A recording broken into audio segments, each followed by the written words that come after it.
ಆತ್ಮೀಯ ಬಂಧುಗಳೇ, ಶ್ರೀಮದ್ ಭಗವದ್ಗೀತೆ ತತ್ವ ವಿವೇಚನೆ ಟೀಕಾ ಅಧ್ಯಾಯ 6 ಆತ್ಮ ಸಂಯಮ ಯೋಗ. ಇದರಿಂದ ಇವತ್ತು 42ನೇ ಶ್ಲೋಕವನ್ನ ತಿಳ್ಕೊಳ್ಳೋಣ. ಶ್ಲೋಕ 42.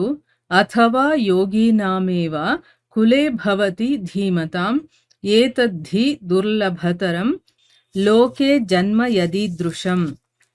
ಅನುವಾದ: ಅಥವಾ ವೈರಾಗ್ಯವಂತನಾದ ಪುರುಷನು ಆ ಲೋಕಗಳಿಗೆ ಹೋಗದೆ ಜ್ಞಾನವಂತರಾದ ಯೋಗಿಗಳ ಕುಲದಲ್ಲಿಯೇ ಜನಿಸುತ್ತಾನೆ. ಆದರೆ ಈ ಪ್ರಕಾರದ ಈ ಜನ್ಮವಿದೆಯೋ ಅದು ಜಗತ್ತಿನಲ್ಲಿ ನಿಸ್ಸಂದೇಹವಾಗಿ ಅತ್ಯಂತ ದುರ್ಲಭವಾಗಿದೆ. ಇದು ಶ್ಲೋಕ ಮತ್ತೆ ಅದರ ಅನುವಾದ. ಈಗ ಇದನ್ನ ಅರ್ಥ ಮಾಡ್ಕೊಳ್ಳೋದಕ್ಕೆ ಪ್ರಯತ್ನ ಮಾಡೋಣ.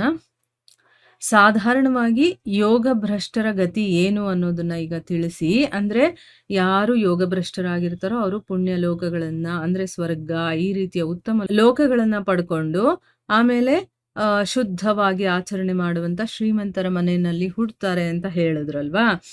ಈಗ ಆಸಕ್ತಿ ರಹಿತನಾಗಿರುವಂತ ಉಚ್ಚ ಶ್ರೇಣಿಯ ಯೋಗ ಭ್ರಷ್ಟರು ಇರ್ತಾರಲ್ಲ, ಅವ್ರಿಗೆ ಯಾವುದ್ರಲ್ಲೂ ಆಸಕ್ತಿ ಇರೋದಿಲ್ಲ.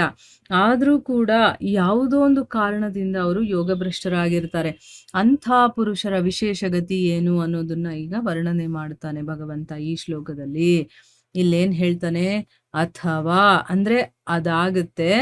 ಅಂದ್ರೆ ಈಗ ಹಿಂದಿನ ಶ್ಲೋಕದಲ್ಲಿ ತಿಳ್ಕೊಂಡ್ವಲ್ವಾ, ಸ್ವರ್ಗಾದಿ ಲೋಕಗಳು ಮತ್ತೆ ಶ್ರೀಮಂತರ ಮನೆಯಲ್ಲಿ ಜನ್ಮವನ್ನ ತಗೊಳ್ತಾನೆ. ಅಥವಾ ವೈರಾಗ್ಯವಂತನಾದ ಪುರುಷ ಆ ಲೋಕಗಳಿಗೆ ಹೋಗದೆ, ಯಾರಿಗೆ ವೈರಾಗ್ಯ ಇರುತ್ತೋ ಅಂಥವ್ನ ಅಥವಾ ಏನೋ ಒಂದು ಕಾರಣದಿಂದ ಯೋಗ ಭ್ರಷ್ಟನಾಗಿದ್ರೆ ಅಂಥ ಒಬ್ಬ ಮನುಷ್ಯ ಆ ಲೋಕಗಳಿಗೆ ಹೋಗದೆ ಜ್ಞಾನವಂತರಾದಂತಹ ಯೋಗಿಗಳ ಕುಲದಲ್ಲಿ ಜನಿಸ್ತಾನೆ.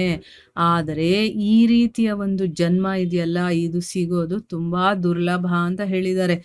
ಈಗ ಯೋಗಿಗಳ ಮನೆಯಲ್ಲಿ ಹುಟ್ಟೋದು ಅಂತಂದ್ರೆ ಸಾಮಾನ್ಯವಾದ ವಿಷಯ ಅಲ್ಲ. ಯಾಕಂದ್ರೆ ಅವ್ರ ಮನೆಗಳಲ್ಲಿ ಸದಾ ಭಗವಂತನ ವಿಷಯಗಳು, ಚರ್ಚೆಗಳು, ಅವನ ಆರಾಧನೆಗಳು ಇದೇ ನಡೀತಾ ಇರುತ್ತೆ. ಸೊ ನಾವು ಆಧ್ಯಾತ್ಮಿಕದಲ್ಲಿ ಮುಂದುವರಿಯೋದಕ್ಕೆ ನಮಗೆ ತುಂಬಾ ಈಸಿ ಆಗುತ್ತೆ. ಸೊ ಅದಕ್ಕೋಸ್ಕರ ಇಂಥ ಜನ್ಮ ಸಿಗೋದು ದುರ್ಲಭ ಅಂತ. ಅವರು ಯಾವುದೇ ಲೋಕಗಳಿಗೆ ಹೋಗದೆ ಡೈರೆಕ್ಟ್ ಆಗಿ ಯೋಗಿಗಳ ಮನೇಲಿ ಹುಡ್ತಾರೆ. ಇದನ್ನೆಲ್ಲ ನಾವು ಕೇಳ್ತಾ ಇದ್ರೆ ಈಗ ನಾವಿಷ್ಟು ದಿವಸ ತಿಳ್ಕೊಂಡಿದ್ವಲ್ವಾ, ಸ್ವರ್ಗಲೋಕ ಬೇಕು ನಮಗೆ, ಅದಕ್ಕಿಂತ ಉನ್ನತ ಲೋಕಗಳು ಯಾವುದಿದೆಯೋ ಅದೆಲ್ಲ ಬೇಕು ಅಂತ ನಾವು ಪುಣ್ಯ ಮಾಡ್ಬೇಕಪ್ಪ, ಪುಣ್ಯ ಮಾಡಿದ್ರೆ ಸ್ವರ್ಗಕ್ಕೆ ಹೋಗ್ತೀವಿ ಅಂತೆಲ್ಲ ಹೇಳ್ತಾರಲ್ಲ. ಅದು ಈಗ ಸ್ವರ್ಗ ಅಂದ್ರೆ ನಮಗೆ ಏನ್ ಅನ್ಸತ್ತೆ ಹೇಳಿ? ಬೇಡ ಅಂತ ಅನ್ಸುತ್ತೆ. ಯಾಕಂದ್ರೆ ಅಲ್ಲಿ ಭೋಗ ಜೀವನವನ್ನ ಮುಗಿಸ್ಕೊಂಡು ಮತ್ತೆ ನಾವು ಈ ಒಂದು ಲೋಕಕ್ಕೆ ಬರಬೇಕು. ಅದರಲ್ಲೂ ನಮಗೆ ಏನ್ ಜನ್ಮ ಸಿಗುತ್ತೋ ಗೊತ್ತಿಲ್ಲ. ಅದರ ಬದಲಾಗಿ ನಾವು ಒಳ್ಳೆ ರೀತಿಯಲ್ಲಿ ಸಾಧನೆಯನ್ನ ಮಾಡ್ತಾ ಮಾಡ್ತಾ ಭಗವಂತನ ಲೋಕಕ್ಕೆ ನಾವು ಹೋಗ್ಬೇಕೇ ಹೊರತು ಯಾವುದೇ ಪುಣ್ಯ ಲೋಕಗಳು ನಮಗೆ ಬೇಕಾಗಿಲ್ಲ ಅನ್ನೋದು ನಮ್ಗೆ ಇವಾಗ ಗೊತ್ತಾಗುತ್ತೆ. ಈಗ ಯಾರಾದ್ರೂ ನಮಗೆ ಪುಣ್ಯ ಲೋಕಗಳು ಬೇಕಾ ಅಂತಂದ್ರೆ ನಮ್ಮ ಆನ್ಸರ್ ಏನಿರುತ್ತೆ?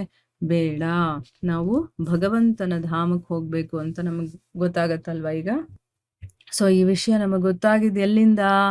ಸತ್ಸಂಗದಿಂದ ಅಥವಾ ಈ ಧರ್ಮ ಗ್ರಂಥಗಳನ್ನ ಓದೋದ್ರಿಂದ ನಮಗ್ ಗೊತ್ತಾಗತ್ತೆ ಹೊರತು ನಾವೇನು ಓದ್ದೆ ಏನು ಕೇಳದೆ ಸುಮ್ಮನೆ ಇದ್ರೆ ನಮಗೇನು ಗೊತ್ತಾಗೋದಿಲ್ಲ. ನಾವು ಹಾಗೇ ಇರ್ತೀವಿ. ಏನ್ ಮಾಡ್ತಾ ಇರ್ತೀವೋ, ಸ್ವರ್ಗಕ್ಕೆ ಹೋಗ್ಬೇಕು, ಪುಣ್ಯವನ್ನ ಗಳಿಸ್ಬೇಕು, ಸ್ವರ್ಗಕ್ಕೆ ಹೋಗ್ಬೇಕು, ಇದು ಗೊತ್ತಿರುತ್ತೆ ಹೊರತು ಸ್ವರ್ಗ ಅಂತಂದ್ರೆ ಏನು, ಈ ಒಂದು ಭೂಲೋಕದಲ್ಲಿ ಕರ್ಮ ಮಾಡೋದು ಅಂತಂದ್ರೆ ಏನು, ಭಗವಂತನ ಧಾಮಕ್ಕೆ ಹೋಗ್ಬೇಕು ಅಂತಂದ್ರೆ ನಾವು ಏನ್ ಮಾಡ್ಬೇಕಿದ್ ಏನು ಗೊತ್ತಾಗೋದಿಲ್ಲ.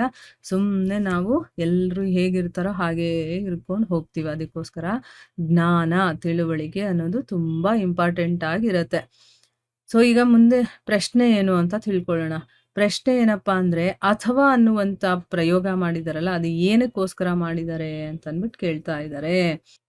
ಸೊ ಉತ್ತರ ಏನು ಅಂತಂದ್ರೆ, ಯೋಗ ಭ್ರಷ್ಟ ಪುರುಷರಲ್ಲಿ ಯಾರ ಮನಸ್ಸಿನಲ್ಲಿ ವಿಷಯಾಸಕ್ತಿ ಇರುತ್ತೋ, ಅಂದ್ರೆ ಈಗ ಅವನ್ ಸಾಧನೆ ಮಾಡ್ತಿರ್ತಾನೆ, ಮಧ್ಯದಲ್ಲಿ ಯೋಗ ಭ್ರಷ್ಟನಾಗ್ತಾನೆ, ಅವನ ಮನಸ್ಸಲ್ಲಿ ವಿಷಯಾಸಕ್ತಿ ಏನಾದ್ರೂ ಇದ್ರೆ ಅವರು ಸ್ವರ್ಗಲೋಕಗಳಿಗೆ ಹೋಗ್ತಾರೆ, ಮತ್ತೆ ಪವಿತ್ರರಾಗಿರುವಂತಹ ಸಾಹುಕಾರರ ಮನೆಗಳಲ್ಲಿ ಹುಡ್ತಾರೆ. ಆದ್ರೆ ಯಾರಲ್ಲಿ ವಿಷಯಾಸಕ್ತಿನೇ ಇರೋದಿಲ್ಲ, ಅವನು ವೈರಾಗ್ಯವಂತನಾಗಿರ್ತಾನೋ ಅಂತ ಮನುಷ್ಯ ಯಾವ ಲೋಕಗಳಿಗೂ ಹೋಗೋದಿಲ್ಲ, ಸಾಹುಕಾರ ಮನೆಗಳಲ್ಲೂ ಹುಟ್ಟಬೇಕಾಗೋದಿಲ್ಲ. ಅವನು ನೇರವಾಗಿ ಜ್ಞಾನಿಗಳಾದಂತಹ ಸಿದ್ಧಯೋಗಿಗಳ ಮನೆಗಳಲ್ಲೇ ಹುಡ್ತಾನೆ. ಹಿಂದೆ ವರ್ಣಿಸಿರೋ ಹಾಗೆ ಯೋಗ ಭ್ರಷ್ಟರಿಂದ ಇವರನ್ನ ಬೇರೆ ಮಾಡೋದಕ್ಕೋಸ್ಕರ ಅಂದ್ರೆ ಅವರಲ್ಲಿ ಆಸಕ್ತಿ ಇರುತ್ತಲ್ಲ, ಅಂಥವರಿಂದ ಇವ್ರನ್ನ ಬೇರೆ ಮಾಡೋದಕ್ಕೋಸ್ಕರ ಅಥವಾ ಅನ್ನುವಂಥ ಪದಪ್ರಯೋಗವನ್ನ ಮಾಡಿದ್ದಾರೆ ಅನ್ನೋದು ಇದರ ಅರ್ಥ. ಎಷ್ಟು ಕ್ಲೀನಾಗಿ ವರ್ಣನೆ ಮಾಡಿದ್ದಾರೆ. ಈಗ ನಮಗೆ ನೀಟಾಗಿ ಅರ್ಥ ಆಗಿದೆ ಅಂತ ನಾನು ತಿಳ್ಕೊಂಡಿದ್ದೀನಿ. ಇಲ್ಲಿಗೆ ನಾವು ನಿಲ್ಲಿಸೋಣ. ಹರೇ ಕೃಷ್ಣ.